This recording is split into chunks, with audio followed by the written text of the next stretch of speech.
Olá pessoal, Breno Lucano mais uma vez aqui com vocês e eu quero conversar hoje sobre o mau uso do estoicismo.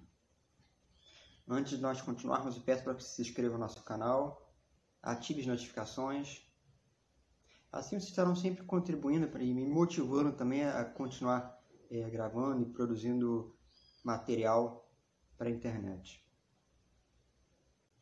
Eu acho que todo mundo gosta de ler Sêneca, né? Todo mundo gosta de ler Marco Aurélio, mas principalmente Sêneca.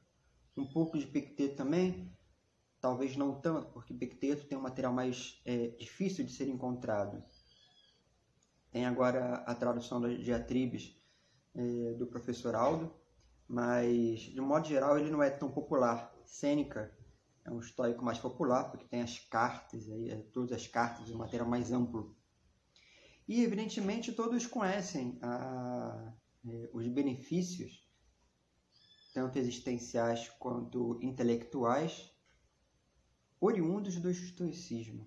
Evidentemente, não só ele, mas também os platônicos, os peripatéticos, os cínicos, os céticos, os megáricos, todos eles, lá na Antiguidade, os cirenaicos, epicuristas, todos eles na Antiguidade possuíam reflexões existenciais e também intelectuais que muitas vezes nos ajudam a vencer nossas próprias dificuldades e também a entender um pouco do mundo antigo. Eu, pessoalmente, gosto mais do exercício intelectual. Evidentemente que estudando aqui e ali, a gente se influencia um pouco na vida pessoal também. Sem dúvida que isso acontece. Mas o exercício intelectual e a compreensão correta dos autores naquele determinado período histórico, naquele determinado período político deles, fazem com que nós possamos entender melhor aquele período e entender também o autor. Todo autor deve ser sempre contextualizado, de modo que nós possamos entender a política, a cultura, a religião da época, entender o ethos de um próprio povo. Se nós não entendermos isso, se nós não entendermos o autor como sendo produto de uma confluência de fatores, nós nunca entenderemos esse povo, nunca entenderemos esse autor. Essa foi, por exemplo, a dificuldade que eu enfrentei quando comecei a ler Marco Aurélio, há 20 anos atrás. Muito bem, mas com relação ao mau uso, nós entendemos então todas essas coisas e os benefícios, mas também existe o lado negativo dessa história toda. Quando nós não nos aprofundamos, quando nós não buscamos entender em profundidade o autor,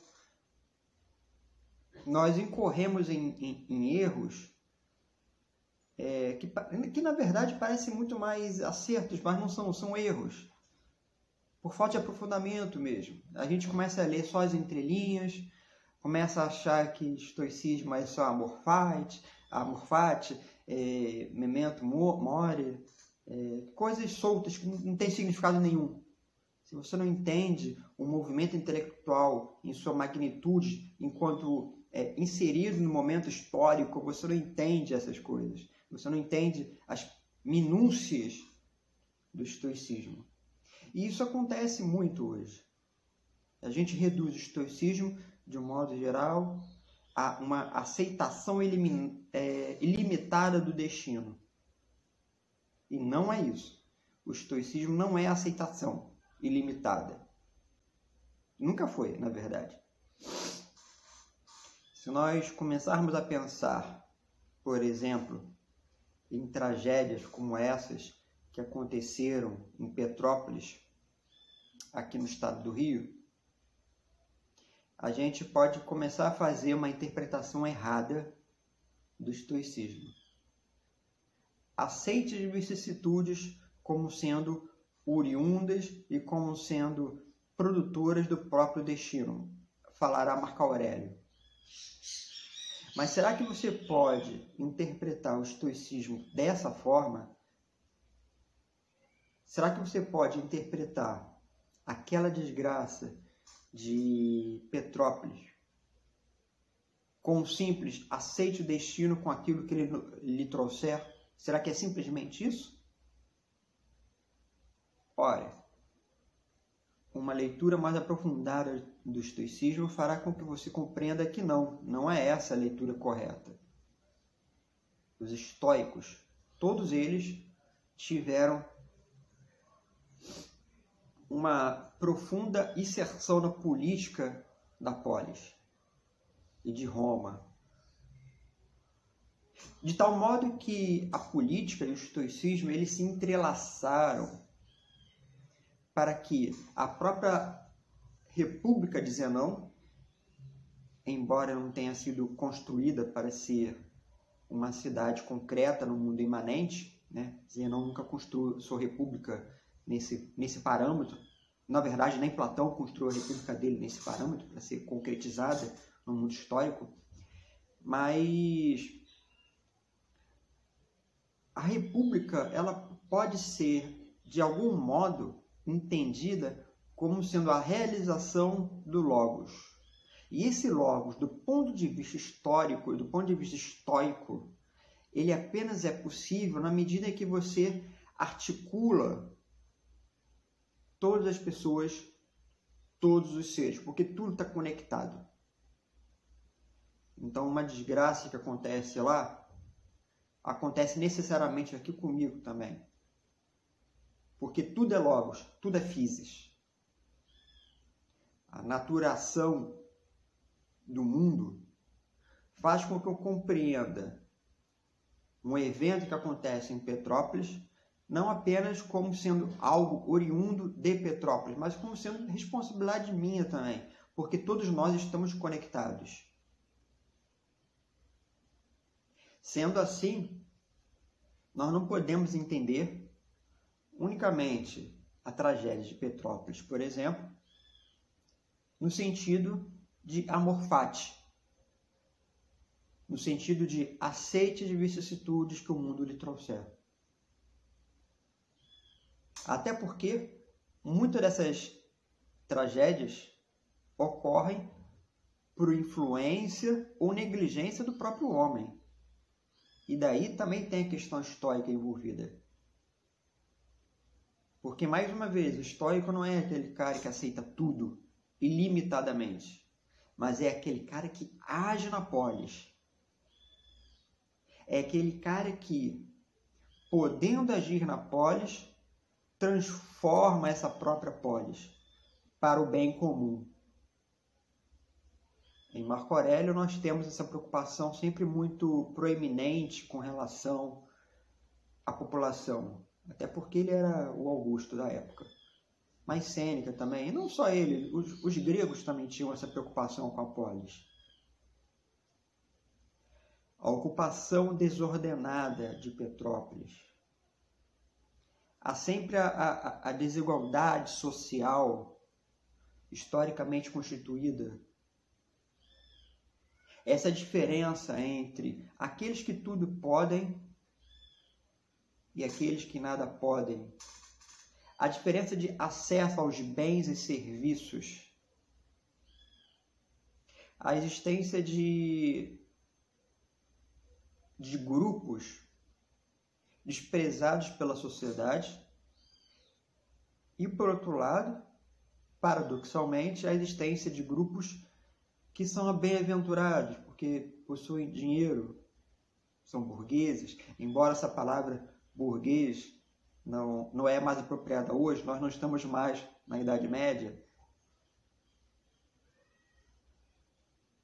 até porque também os donos dos meios de produção hoje não se utilizam mais de mercadoria para gerar riqueza, né? Os produtores de meios de produção hoje se utilizam muito mais da financiarização do mercado, compra de títulos. Isso rende muito mais grana do que simplesmente vender mercadoria. Muito bem, essas diferenças, essas dicotomias históricas, fazem com que nós pensemos a nossa sociedade. Se nós começarmos a entender esse desastre como produto também do aquecimento global, que também é produzido por garimpo ilegal, por madeireiras, por desmatamento. Se nós começarmos a entender essa desgraça de Petrópolis através de múltiplos fatores que se relacionam entre si, produzindo aquele efeito, isso é estoicismo, esse entrelaçamento de fatores, porque tudo está conectado no mundo.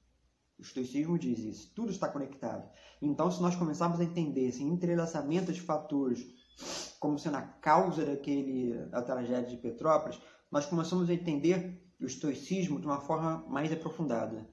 Começamos a entender o estoicismo não apenas como amor fati, mas a entender que também é nossa responsabilidade aquilo que aconteceu lá. Não é simplesmente chegar e dizer, como o pessoal da direita costuma falar, aceite vicissitudes. Isso foi querido pelos deuses. Isso foi desejado pela providência. Isso a igreja já fala. A igreja da direita, né? Mas não é isso. O estoicismo deseja apaixonadamente o controle das ações, de tal forma que o controle do mundo também seja possível, a partir do princípio em grego que eles chamavam de katekonta, a ação conveniente, a ação adequada é a melhor tradução. E a ação adequada é aquela que é correlata ao logos, correlata ao physis, correlata à natureza. Ou seja, vamos fazer tudo o que seja possível para que, segundo uma visão aureliana, a vida na colmeia seja possível, a vida na polis seja possível. Se nós tivéssemos esses parâmetros em mente, desgraças como essas de Petrópolis nunca teriam acontecido. Espero que vocês tenham gostado da reflexão. Não deixe de assinar o canal e a gente se encontra por aí. Até a próxima.